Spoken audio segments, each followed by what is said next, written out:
Okay, so when you think about English tragedy, a couple of names probably pop into your head immediately. Shakespeare, maybe Marlowe, right? I mean, these guys are the giants, the architects of that whole world. But what if I told you they were basically working from a blueprint, a plan drawn up by someone else entirely? Well, the answer is one of those amazing little twists in literary history. See, the guy who basically invented the sound of English tragedy, he wasn't just a writer, not by a long shot. He was actually one of the most powerful political figures of his time. His name was Thomas Sackville, and this is where it gets wild. On one hand, you've got this trailblazing poet and playwright, and on the other, you've got the Lord Treasurer of England. Yeah, I'm talking about the guy managing the entire kingdom's money for Queen Elizabeth I and then King James I. It's a resume that just doesn't make sense, right?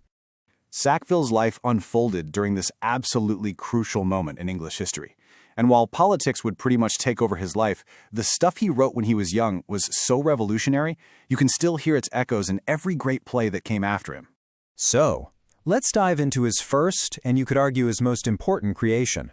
Back in 1561, Sackville co-wrote a play called Gorboduc, and it wasn't just telling a new kind of story, it was creating a whole new way of sounding on stage. He did it with something called blank verse. And here's the best way to think about it.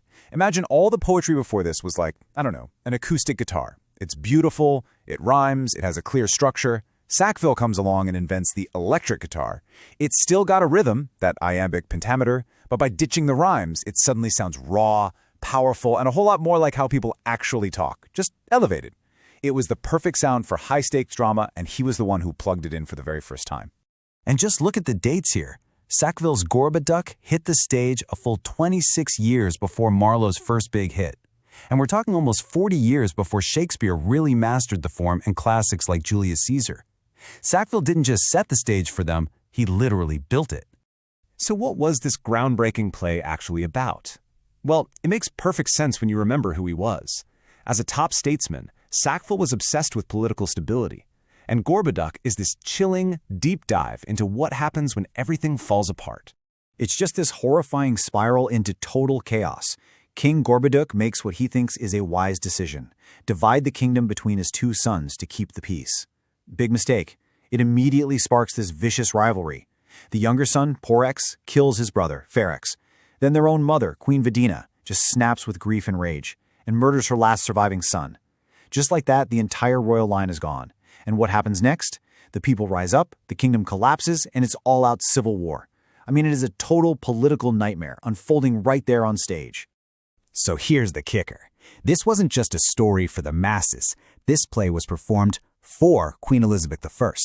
And you have to remember, at this time, she has no husband, no heir. The line of succession is a huge, flashing question mark over the whole country. So Gorboduc isn't just a play, it's a warning. Sackville is looking his own queen in the eye and saying, this disaster, this could be us. Talk about a bold move. Then, just 2 years later, Sackville proved it wasn't a fluke. He cemented his reputation with another super powerful piece of writing. This time, though, it wasn't a play.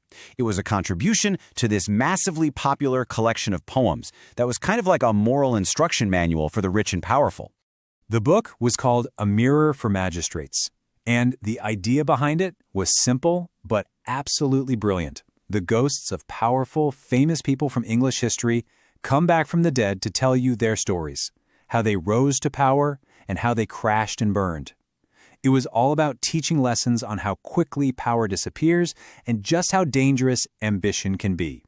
Sackville actually wrote the introduction to the whole thing called The Induction, and it's a total masterpiece of dark, atmospheric poetry. Seriously, think of it as a quick tour through Dante's Inferno.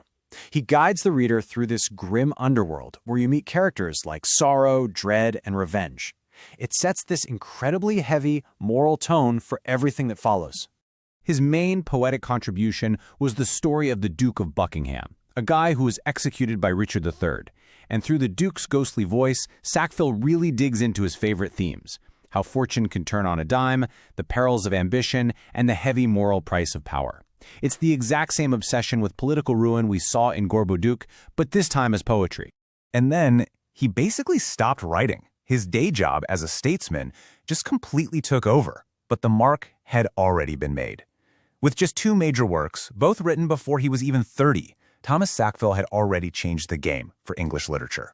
So let's just recap. With Gorboduc, he literally invents the sound of English tragic drama, and with his work in A Mirror for Magistrates, he creates this powerful new style of political and moral poetry that would go on to directly influence the next generation of literary superstars, Shakespeare included. Not a lot of work, but a massive, massive footprint. And that kind of leaves us with this huge, fascinating question, doesn't it? We rightly celebrate all the masterpieces that came later, the ones that Sackville's work made possible, but you can't help but wonder about the masterpieces he never got to write. What amazing plays, what incredible poetry was lost to history simply because this brilliant writer chose politics